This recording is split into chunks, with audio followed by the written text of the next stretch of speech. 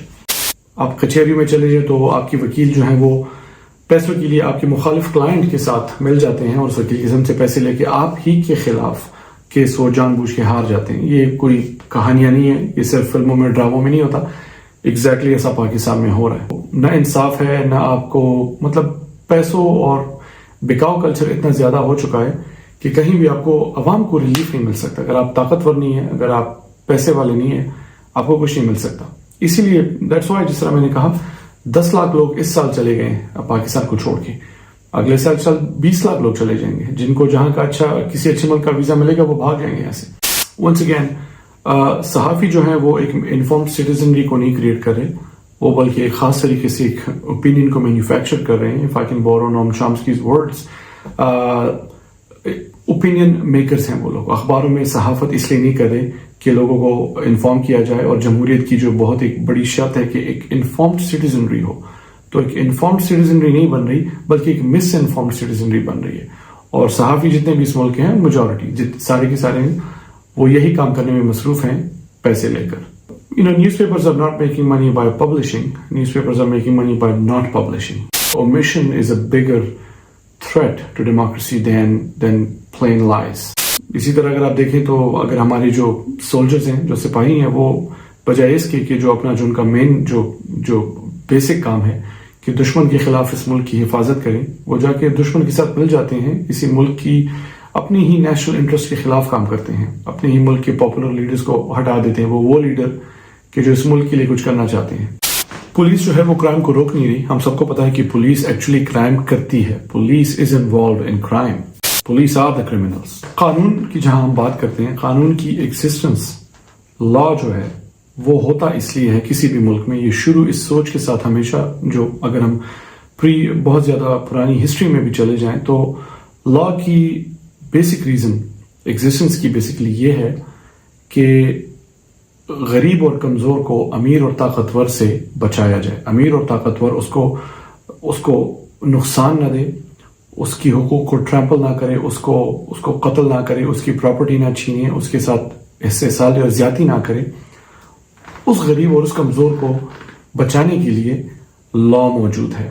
That is the main reason for the existence of law anywhere, in any country, in any society, in any culture. لیکن پاکستان میں یہ الٹا ہے.